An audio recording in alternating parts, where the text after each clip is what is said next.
time. So I am one that likes to get started and end on time. So we're going to go ahead and get started today. Thank you all so much for joining us today. Um, Welcome. My name is Tamara Church. I am a program coordinator supervisor for the NCABC Commission. We are focused on underage drinking prevention throughout our statewide initiative called Talk It Out NC. We encourage parents, teachers, coaches, youth leaders, aunties, uncles, grandparents, you name it, really any responsible adult, to start the conversation about the dangers of underage drinking.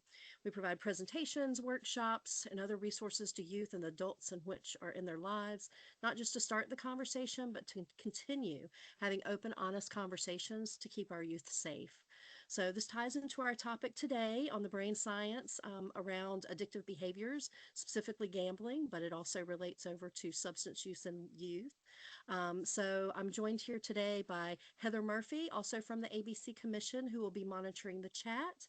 And then with our speaker presenter, Miss Alison Wood. I'm so excited, just thrilled that she is here with us today and providing this amazing presentation and information for us.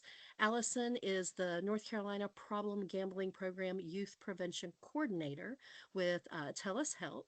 She manages prevention grants. She trains and provides technical support for youth on problematic behaviors in gambling, gaming, and digital media use. She has been working with a team to create a new youth program, gambling prevention education curriculum that'll be launched just next year, so we're almost there. And in addition, she's spearheaded an initiative to provide asynchronous modules that are on problematic behaviors in gambling, gaming, and digital use for behavioral health clinicians in partnership with UNC and BHS. I should have asked you this, Allison, at first. With UNC, I'll leave it there, Behavioral Health Services. These modules are accessible through the UNC BHS website, and she's just passionate about advocating for youth, prevention education, and mental health promotion, and believes expanded efforts in prevention research is vital. So, Allison, welcome and thank you. And I am going to go off of screen, but I'm here if you need me. So, Allison, take it away. Thank you so much. I'm going to share my screen here. And I just tried to put into the chat box some information about the asynchronous modules. I don't think it attached. So what I'll do is I'll try to send it again towards the end of the module. I'm here today to connect gambling to the digital world, which is very easy when we look at the research. But also it's very important for us to understand how it's impacting youth behaviors from the perspective not just of understanding gamblification, but also understanding from a high-risk behavior standpoint how this is impacting the neuroscience of our young people, and then in turn impacting their thoughts, feelings, and behaviors.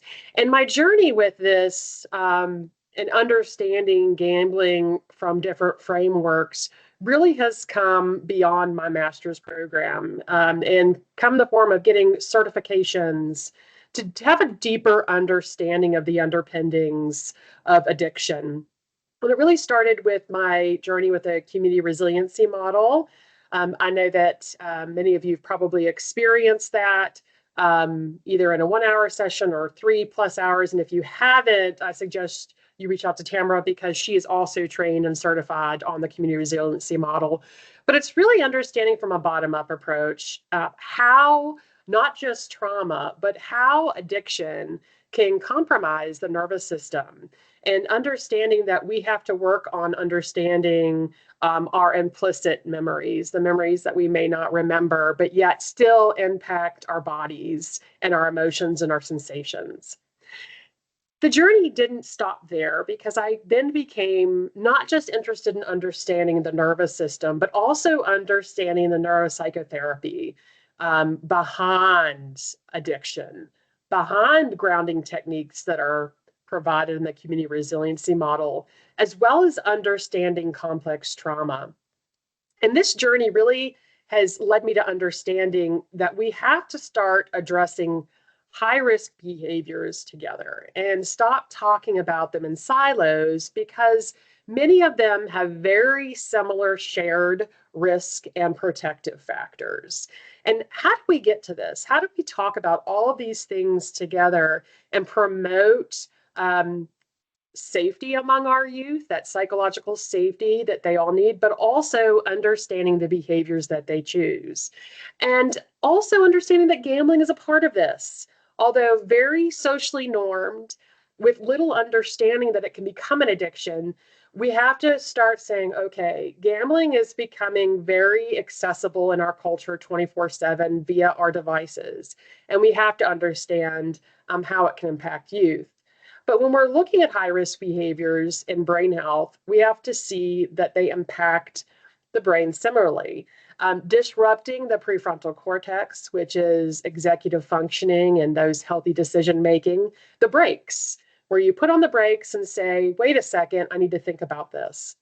They also involved in reward system disruption, because we know when we repeat a behavior that creates supranormal levels of dopamine, this takes over and hijacks our brain. We also know that stress and trauma come along with high risk behaviors, but also many high risk behaviors are a way to cope with stress and trauma.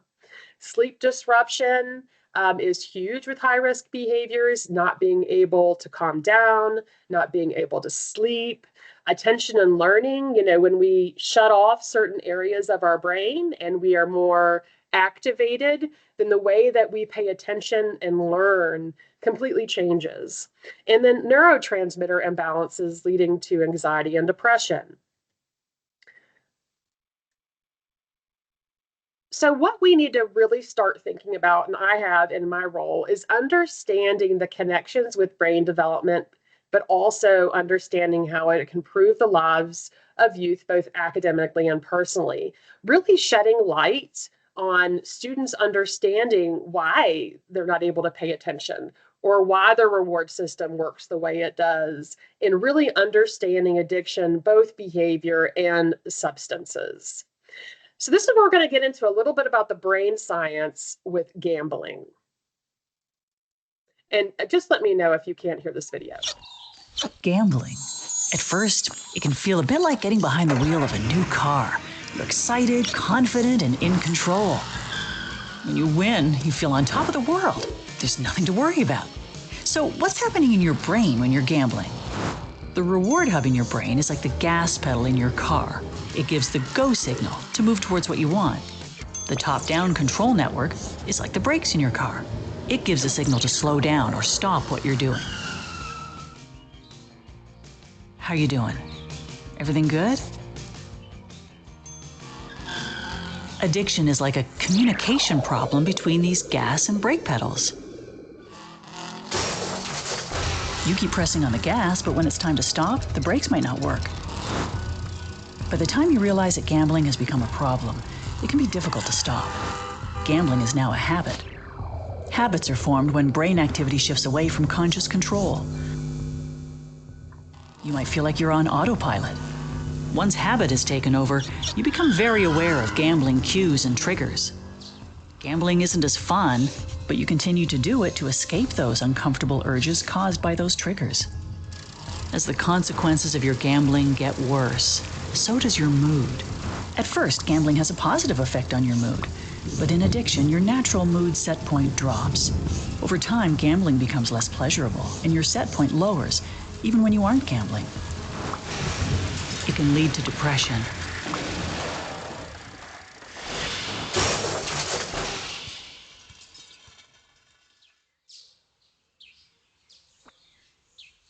Hey, are you worried about your gambling? This helped me, and it might help you. Have a look. The good news is that your brain is always changing, and you can reset your reward pathways. With help and support, you can stay motivated and develop a rich and meaningful life.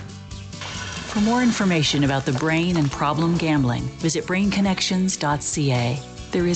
And I suggest you visit Brain Connections CA. They've developed a lot of literature that can be delivered to youth. So it's a really great free accessible website where you can obtain information. Let's take a deeper dive into understanding this. Now, we talked about the gas pedal and the brakes. When we're talking about the reward center of the brain, we're talking about dopamine. Now, baseline dopamine is dopamine that we need to live. There's no such thing as a dopamine detox because we need dopamine to motivate our behaviors. And under normal conditions, things like eating, social interaction, accomplishing a task, all these trigger a dopamine release at very healthy levels, which what we need. Now, there are another set of behaviors as well as substances that create supranormal levels of dopamine. And this is a high surge. And this can be due to the frequency of that behavior or substance or the intensity. We're talking about methamphetamines. That is a very intense substance. Cigarette smoking, very intense. Playing slot machines and betting every 6 seconds, very intense. So we have to look at the intensity and frequency and then how it takes over our brain. Well, how does it take over our brain? Well, the nucleus accumbens, that's where we have this increase in dopamine. And the dopamine literally hijacks the brain because it decreases activity in the prefrontal cortex where we think clearly, but also there is a section of the brain that connects the prefrontal cortex to the limbic system that is involved in emotional regulation and self-regulation. That also decreases. So as you could tell, we have the gas pedal going. And then the amygdala, that barking dog, the fight, flight, freeze response, that becomes very hyperactive towards addiction cues. And then the insula, it decreases in activations and feeling the sensations in your body, but it increases in addiction-related cravings. Now, I want to say that in anxiety and depression, these areas of the brain outside of the nucleus accumbens, prefrontal cortex, amygdala, and insula are also impacted. So we have to understand that when someone's going through an addiction, depression, anxiety, they are experiencing decreases in being able to access their prefrontal cortex, and their amygdala is super active. So now that we have an initial understanding of some of the brain science, we need to understand a little bit about why youth gamble and then why it's important to come back to the science around helping young people understand their emotions from a neuroscience perspective. First and foremost, we have a lot of youth gambling just because they think it's a way to make money. And when I walk into my local grocery / gas station, there are sweepstakes machines sitting there, which, by the way, are illegal, however, very difficult to police for multiple reasons. And we can have a sidebar conversation about that at a time if you're interested. But there's a lot of people in there believing that they're going to make money. And this is similar to many gambling activities, legal gambling activities, but this is something I want to press home here. There is no type of commercialized gambling that will let someone make money in the long run. And we're going to get into some of the cognitive distortions that are being enforced by the media as well as the digital world that makes people believe that they're almost there. We're going to get to that part. Now, the second part of this is we have youth gambling to regulate their emotions. They're experiencing emotional dysregulation. Remember, the prefrontal cortex, they don't have access to it, or it's developing, and we know that young people seek out risk because they're supposed to be involved in novelty. They're supposed to be creating many different neural pathways, but they need to do it with guardrails. And if they're engaging in high-risk behaviors or in an environment that creates toxic stress, we can see emotional dysregulation as well as those maladaptive coping strategies that drives them to the high-risk behaviors. So understanding that is really important because we know that youth use substances to regulate their emotions. Well, they're doing similar with gambling. And to give you some research to kind of drive this home, this is research done by Dr. Jeffrey Darrenvensky in a county in Ohio. And he surveyed over 6,000 youth, and he found that those adolescents experiencing problem gambling, and as the severity increased, so did their co-occurring needs. And many of these co-occurring needs could look like living with someone with mental health issues, a drinking problem, who has been incarcerated, increased domestic violence and abuse, increased suicidation attempts. Suicide ideation and attempts are higher in problem gambling than any other addiction due to the shame and guilt associated with the financial losses. In addition, we know that high-risk behaviors don't occur alone. So we know that youth that are engaging in problem gambling are also engaging in vaping or smoking, marijuana use, alcohol use, binge drinking, stimulant use, and MDMA. But of course, there are other concerns because of those disruptions in the brain. We know that anxiety and depression can also occur. We know that conduct disorder is certainly a part of it, learning problems, parental problems, problem gaming, and other mental health concerns. So Dr. Jeffrey Darrenvensky clearly lays out a map saying, okay, we have to deal with problem gambling from the perspective of understanding mental health.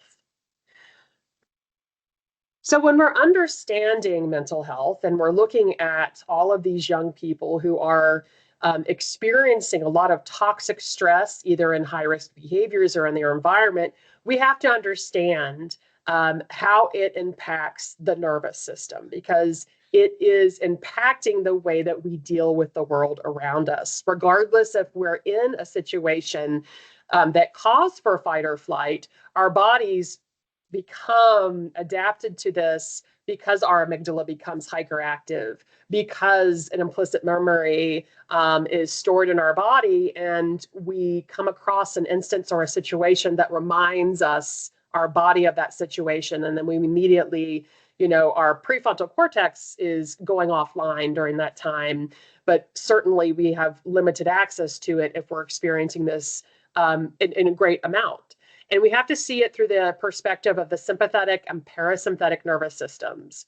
So the sympathetic nervous system revs up your body like you're pressing on a car engine over and over on your gas pedal, just revving it up, the fight or flight system. And then in contrast, the parasympathetic nervous system is the rest and digest system. So it's where we calm down, we gain access to our prefrontal cortex, we put on the brake pedals, and we're able to think clearly. Well, when our amygdala is hyperactive, we have to understand that it's really overriding rational thinking. So when we're looking at a young person who has a very active limbic system already, and they're experiencing, again, toxic stress or high-risk behaviors, we have to see that the rational thinking may not be there, increased sensitivity to threats, heightened, response to emotional stimuli, and misreading others' intentions, and increase in impulsive decision making. So understanding how this impacts the brain and then the body is very important. But also what's important is understanding the insula, and how the insula and interoception, or body awareness, is understanding that when sensations are occurring in our body, that is a trigger for us to understand, okay, what's happening inside? Is my breathing elevated? Is my heart rate elevated? I'm feeling sweaty. All of these different things to clue us in, to understand what's going on. And certainly body awareness can reduce this impulsivity and promote emotional regulation, but understanding these systems and how they work, and then just becoming aware and understanding how sensations impact us from implicit memories or even explicit memories is so important in the healing process, but also in the prevention process. Giving youth this information and helping them practice these skills is so important. But above everything, what kids need is someone to co-regulate with them. And I know that when we're talking about stressed out parents, stressed out teachers, stressed out systems, We need to come to terms with our own wellness and how we promote our own wellness in order to be there for the kids in our lives. And that means being able to co-regulate. If a young person comes in and their amygdala is hyperactive, they can't think clearly, they're in distress, they need us to stay calm. They need us to be stress buffers for them, to release those natural things. First, psychological safety, then the cortisol reduction, and then the oxytocin release, that bonding and knowing that an adult is there for you.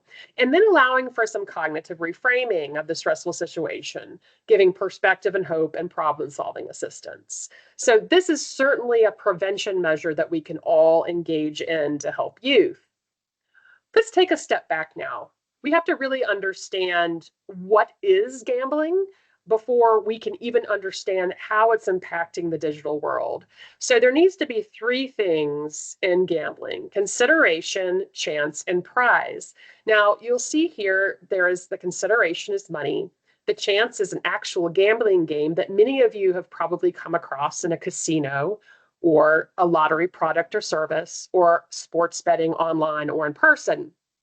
And obviously, the prize would be money. However, the world has become more complex and the behaviors have become more complex. For example, you have someone putting down virtual coins to buy a loot box in a video game in hopes of gaining something for their avatar, such as a skin. We're not stopping there. What about Bitcoin on daily fantasy sports to get more Bitcoin? Or how about placing a skin as a bet on a roulette wheel in hopes of getting real money in return? And then it goes to even more simplified, where someone wants to get your shoes. So they say, hey, I can make a basketball shot here in order to get your shoes. So this is where I'd like to invite just a little participation. And I'm going to ask everyone to unmute as opposed to use the chat box. And also, actually, no, I'm actually going to have everybody use the chat box. And Tamara, if you could just call out to me, because I cannot see the chat box. Actually, no, wait, I can. Okay.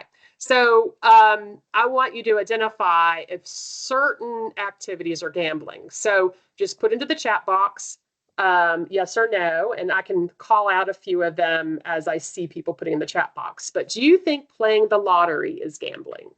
Yes or no?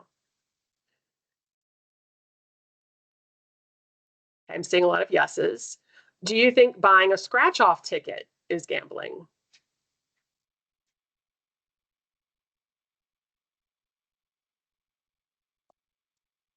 Seeing a lot of yeses. How about playing bingo? Is that gambling?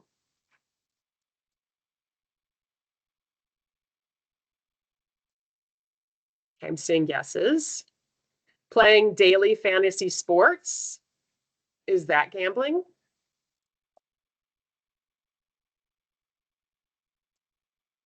How about being a raid boss in a video game? And just to give you a little bit of education on this, a raid boss is the leader in a type of video game where it's multiple players.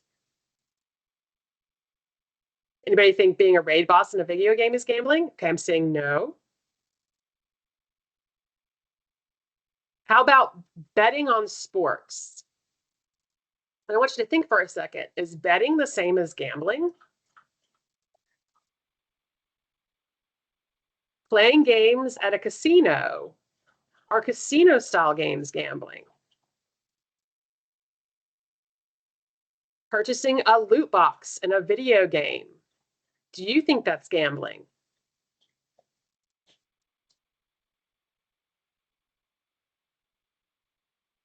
Seeing some no's or yeses in that one.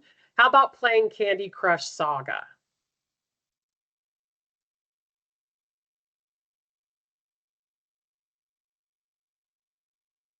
Okay. So I think you're going to be surprised by some of these.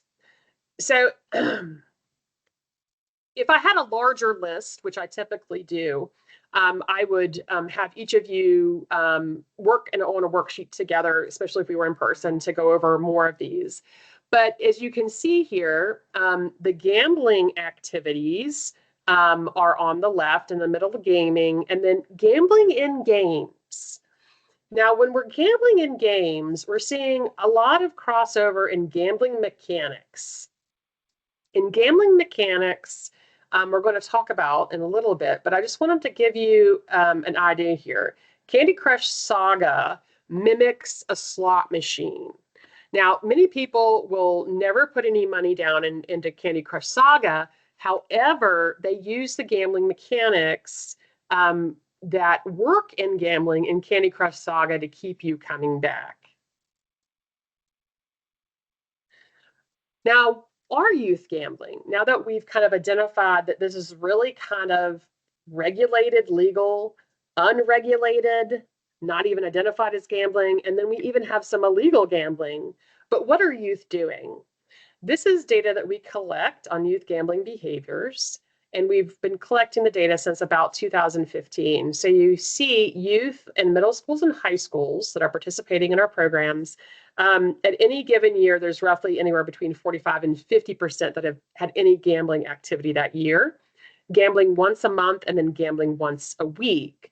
So just think about this for a second, reflect on this. Is this surprising to you? Or do you think now that you see the statistics that you may become more aware of it? Now, this describes the different gambling activities that youth have been engaging in. And I want to point out that it's a plethora of gambling. It's not just one or the other. It's not just skill-based. It's not just sports betting. It's not just lottery. It's all types of gambling that now can be found very easily accessible in person, but also online. And very, very excited to know that awareness is building around gambling, especially because online sports betting has been legalized in North Carolina for a few years.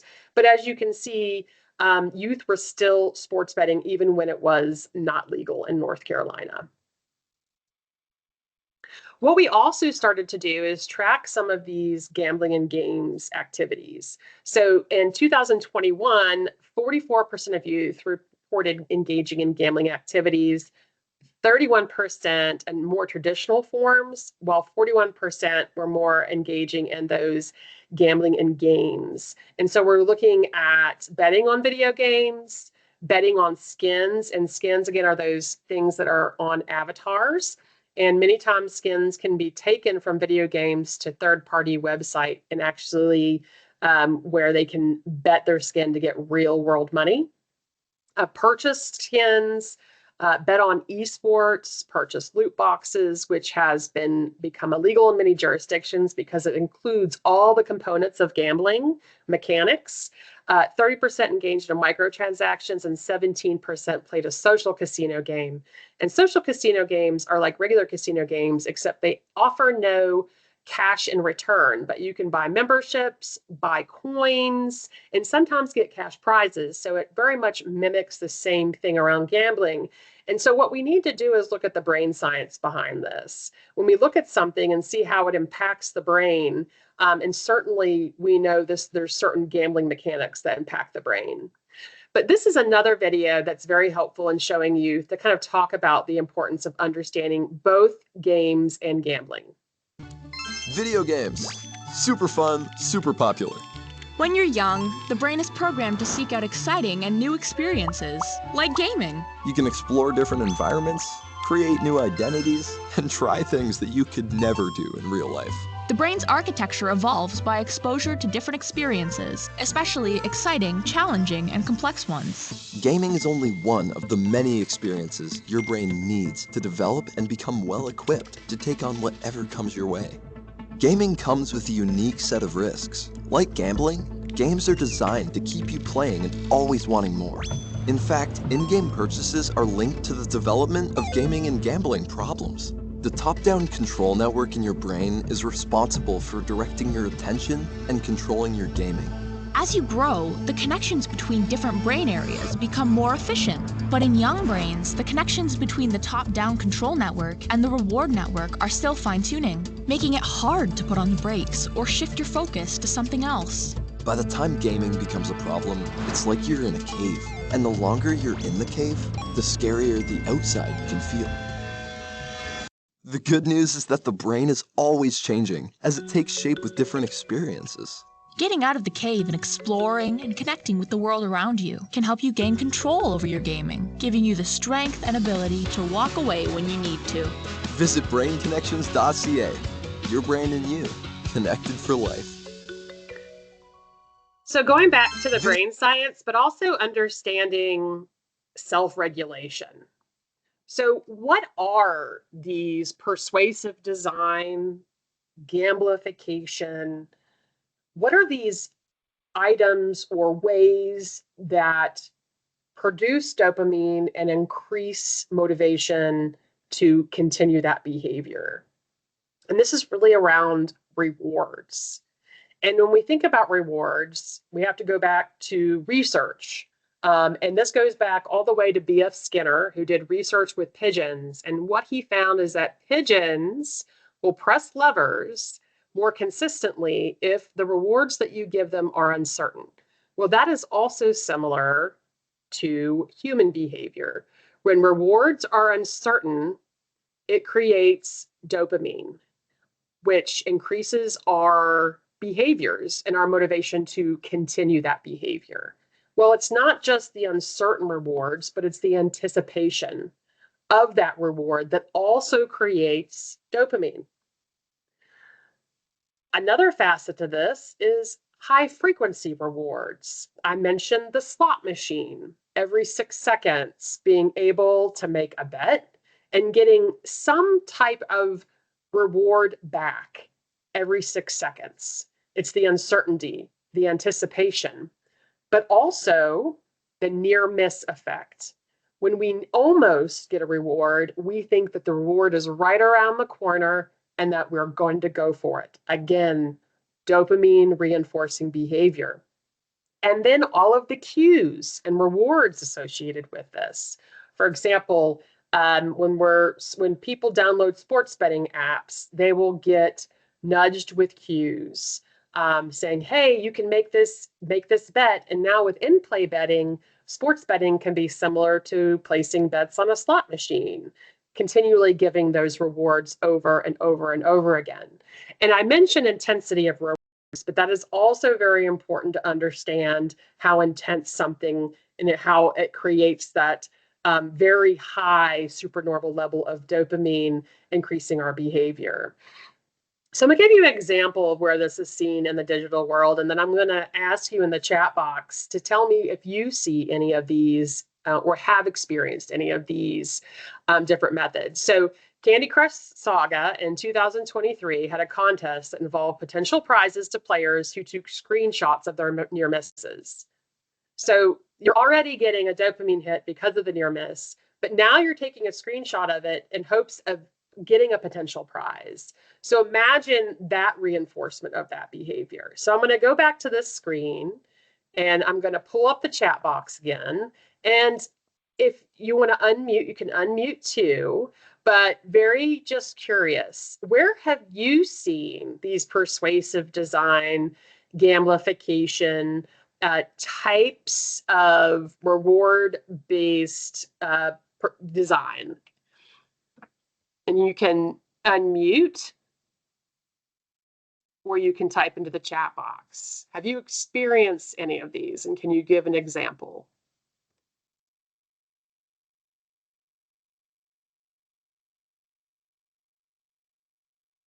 And I can pose another question. Has anybody been to a casino? And what do you notice about the casino when you walk in the door?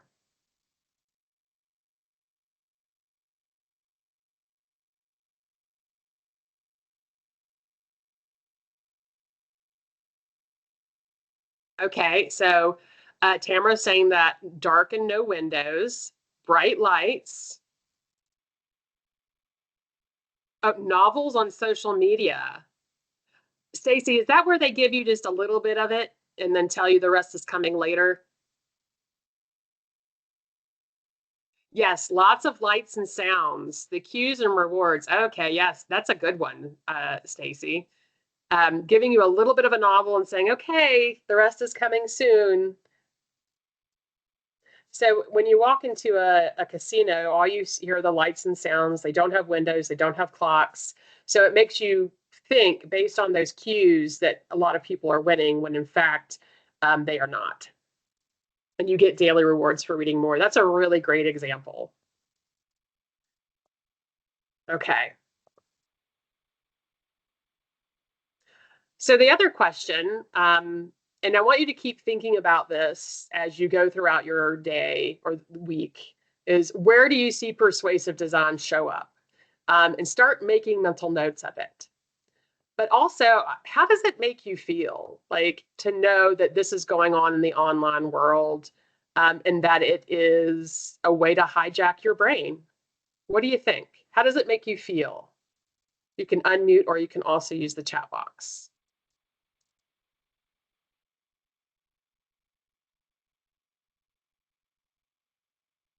Okay, Stacy says manipulated.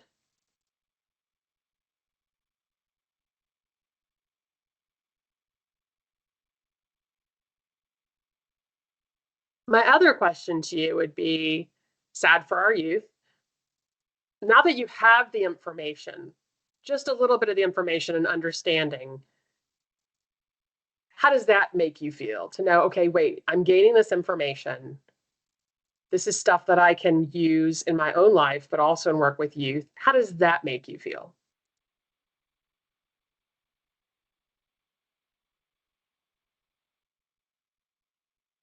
Okay, empowered.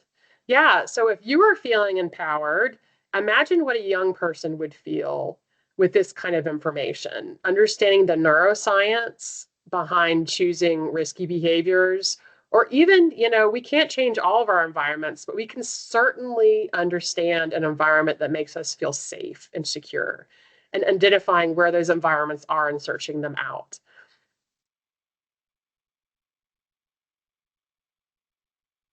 So this is where we have to get to, okay, then what behaviors promote brain health?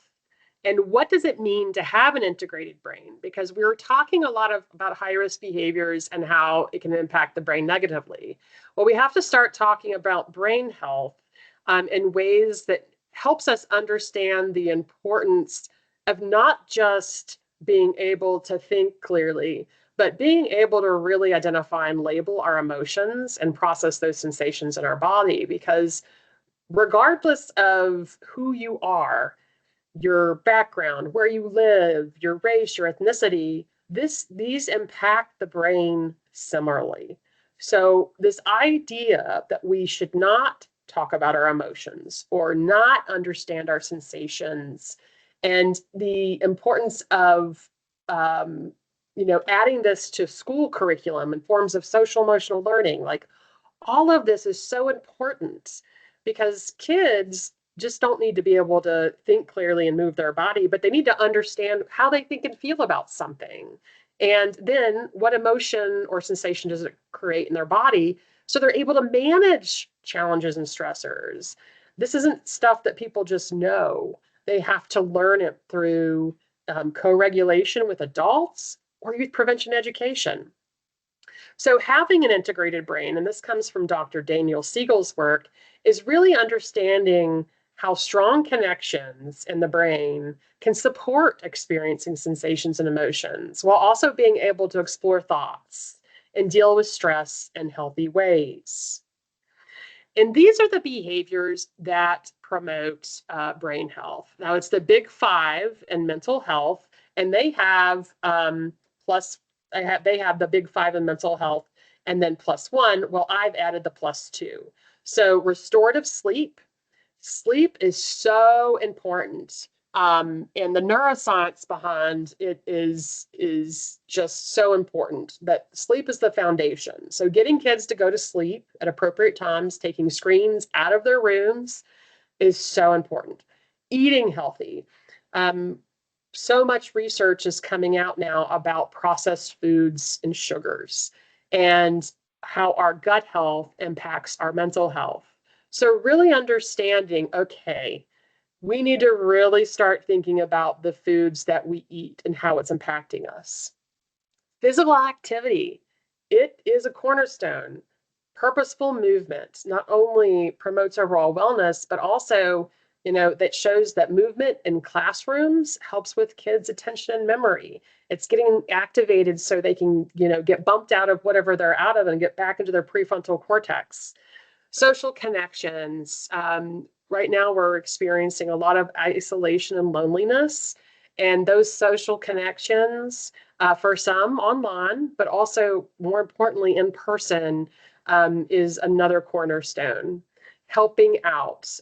Gratitude has been shown to increase overall wellness, and helping out is a part of gratitude. It's being involved in a volunteer activity or helping someone in your community is so important. And then, of course, looking at substances to reduce those, as well as reduce high-risk behaviors.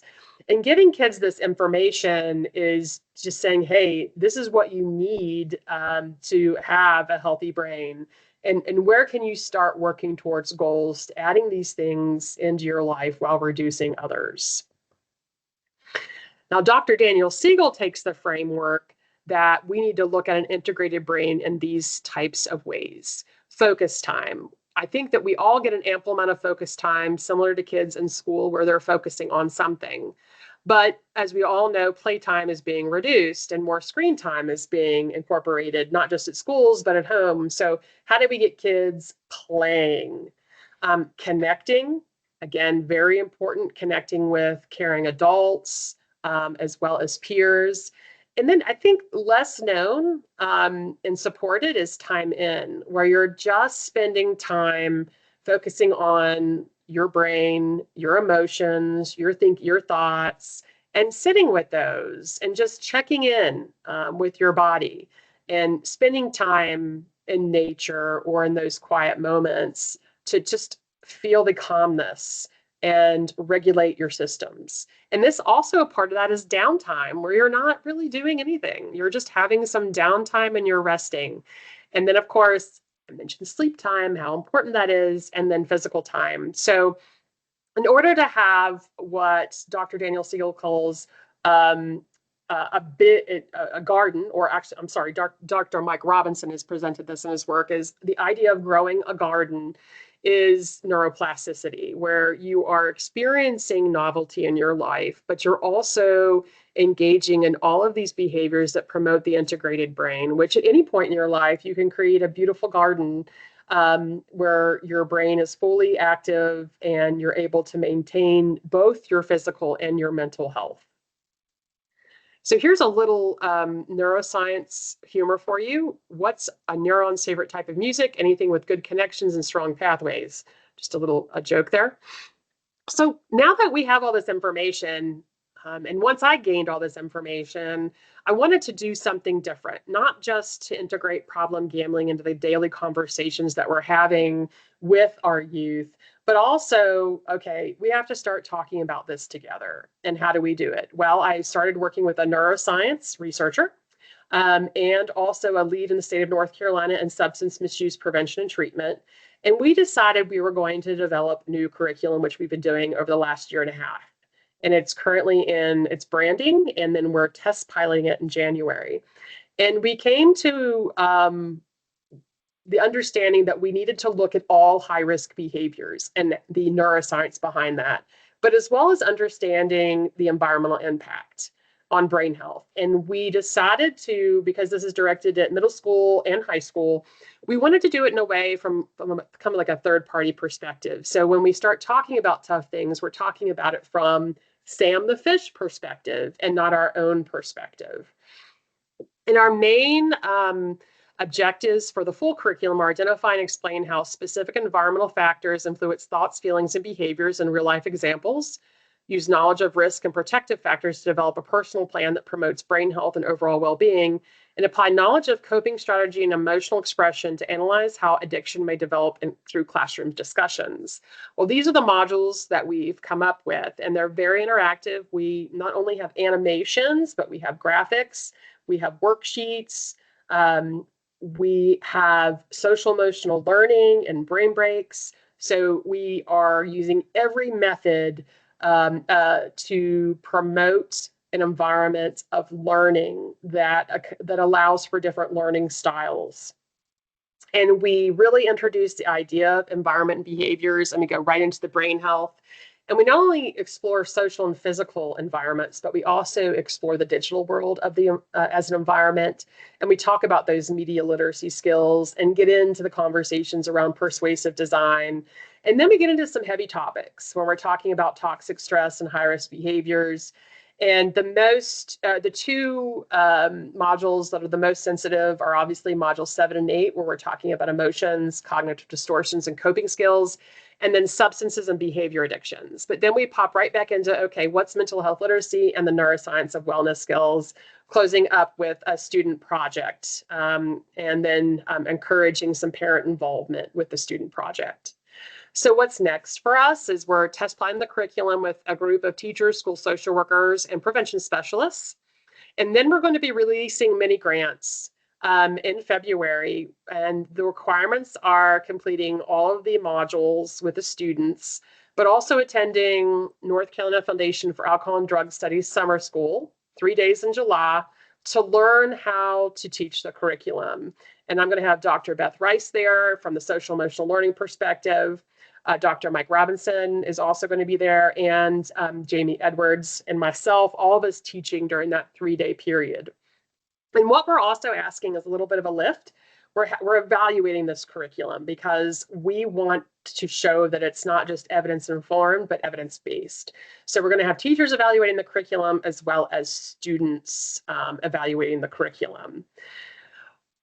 Another facet that's really important that I hope each of you consider engaging in is what Tamara mentioned at the beginning, was the UNC Behavior Health Springboard. These are asynchronous modules on the prevention and treatment of problematic behaviors in gambling, gaming, and digital media. There's great CEs. It's take at your own pace, and they're interactive modules. I really loved that UNC Behavioral Health Springboard used a plug-and-play design that allowed for user engagement on a higher level. Typically, when I've taken asynchronous modules in the past, it was just more passive learning. Well, the programs and the software that they used, which also involved no coding experience, they were just able to plug and play the specific templates, not just allowed for people to learn information, but they had to make choices about the information that they were learning, and also actively engage in, okay, what would you now say to a young person? And then we walk through several stories where you're engaging with a young person around conversations about gambling, and then they show you ways through your selection, either saying, hey, well, that was an okay selection, but maybe you should have tried this way, because it's really getting to the behaviors behind, okay, how do we engage youth in empowering conversations? So certainly that's a behavior that we wanted behavioral health clinicians to walk away with, understanding that we have to have empowering conversations around this and they can't be judgmental, and we need to have open dialogue. But also, obviously, having the screening tools, they're available as another behavior change, or in addition to other screening tools. But these are the modules. We dive really deep in the landscape of gambling and youth behaviors. Prevention science across the board is a great module because it goes through all of the evidence-based research currently presented on what prevention should look like and can look like and does look like in many communities. Then we get into the persuasive design and impact on human behavior.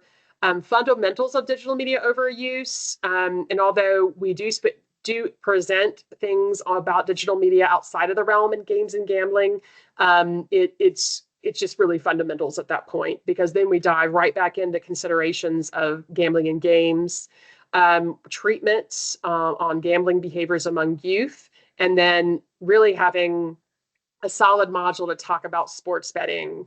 And sports betting is really impacting our young males. It's not just the marketing and advertising and the constant push notifications that they're getting, but it's also this idea that it's fast money.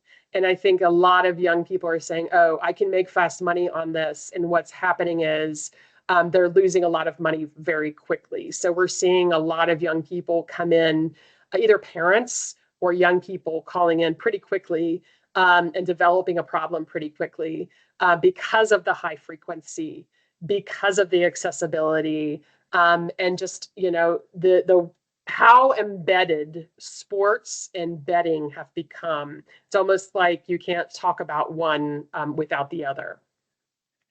So why don't old brains ever get stuck in their ways? Because neuroplasticity means there's always room for a plot twist. So this is my contact information.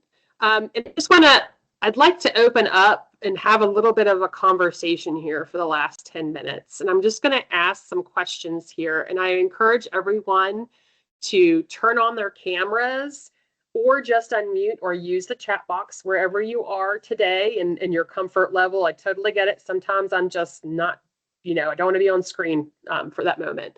But I just want to have some dialogue around gambling and see, what are your initial feelings about gambling?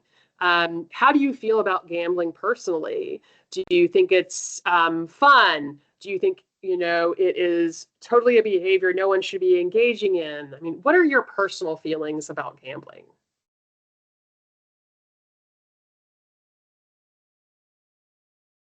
Allison, I'm not sure that everyone can unmute. Heather, are we able to turn on the cameras and to unmute everyone?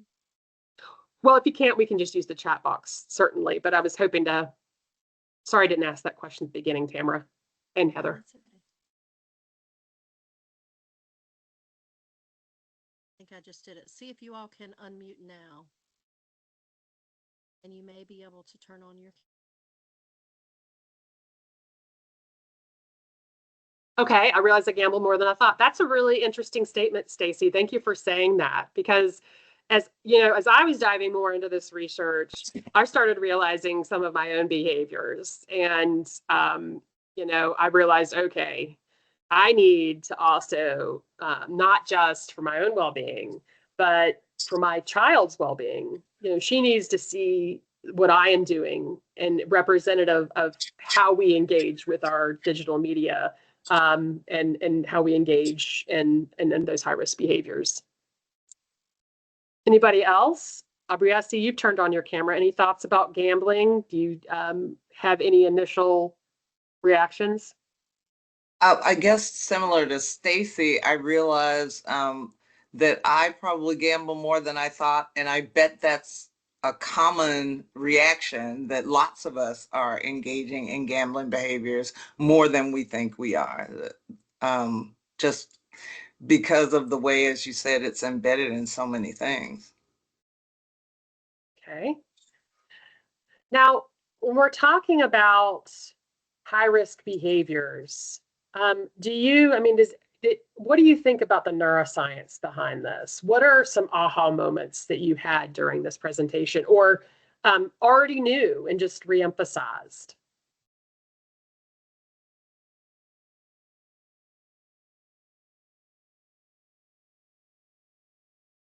I think some of this I was familiar with, but hearing it again and in this sort of detail was helpful and added to my probably very surface level knowledge of the neuroscience.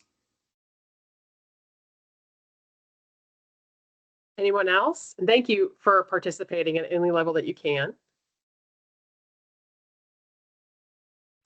I kind of feel like we may not be experts on what the neuroscience is. We recognize bits and pieces of it, but in general, those that create all the stuff that's on our phone, I feel like they are experts because they have used it to get us like entrapped. You know, you think it's a harmless book, and then 45 minutes later, you're like, I gotta stop reading this. I need to go to bed. And so it taps into that portion of your brain that just wants more. So I don't know. It's more we have to do to help our youth, but also to help each other, I think, not fall into that trap.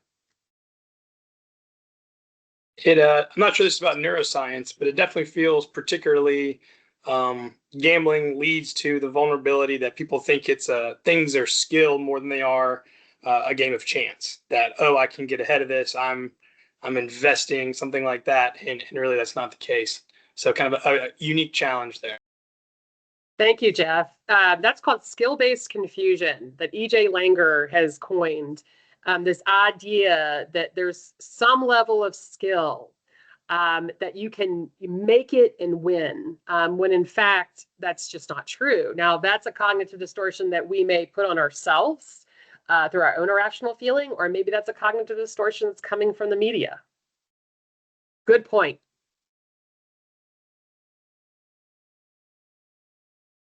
Any other thoughts about the neuroscience, gambling, gaming, or any questions you have of me at this point?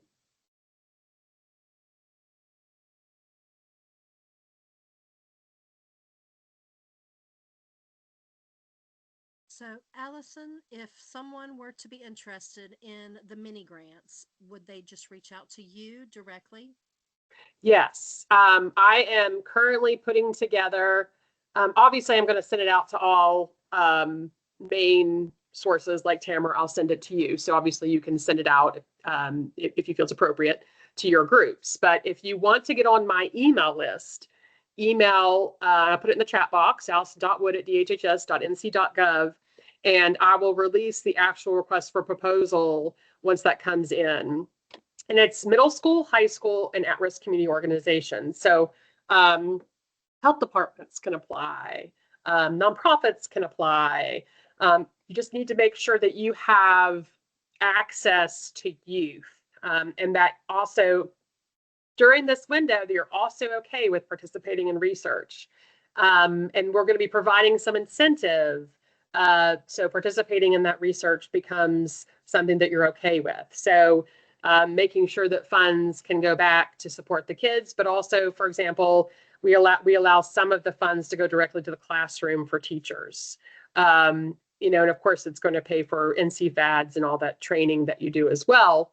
But if you guys wanted to get a jump start, I would suggest taking the UNC BHS modules, because those are going to be required of all the grantees anyways, pre-summer school training. As people will apply for the grants, we will send out those letters to notify they have, and then we'll say, okay, the UNC BHS modules should be completed before you come to school in July, because that's going to provide the foundation, the base, for all of the grantees to be able to say, okay, we have this knowledge. It's now time to go move into how do we teach the curriculum.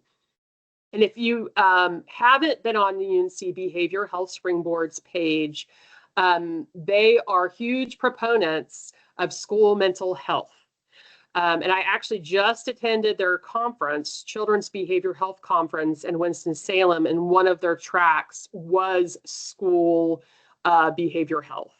So if you're interested in that, which I'm sure many of you are, since you're here today talking about youth, I would definitely get on UNC Behavior Health Springboard's email listserv.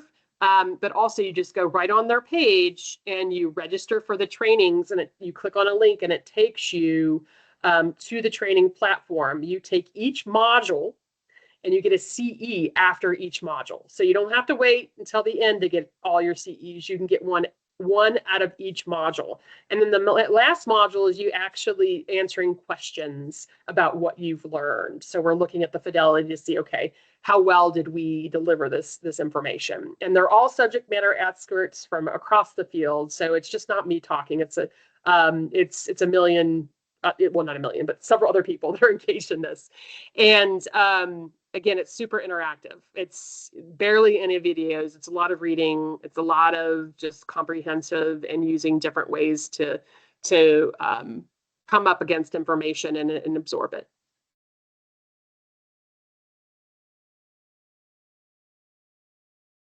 Any last thoughts? And what I can also do, can find the, oh, actually I closed my email. I will send the UNC BHS link to Tamara again, but I'm sure you all can find it, but if you, just UNC Behavior Health Springboard. And Allison, that's all I have. I did put in the chat earlier where it went straight to the gaming series, Oh, straight great. to those modules. Oh, thank you, Yeah, Tamara. so I can do that again to bring it right back here. And I apologize for saying that incorrectly at first. I have That's okay. behavioral health, just not services springboard. Um, but Allison, thank you so much. This was such an informative webinar. I know that I do a lot of this work, yet I still learned something. So I greatly appreciate that. I hope that everyone else that's on here today took a little something away that they can use. Um, and yeah, if there's no more questions, then we're going to go ahead and close out the webinar. Just thank you all so much for joining us today. And have a great day. Happy holidays. Be safe out there, everyone. Thank you. It's awesome. Thank you.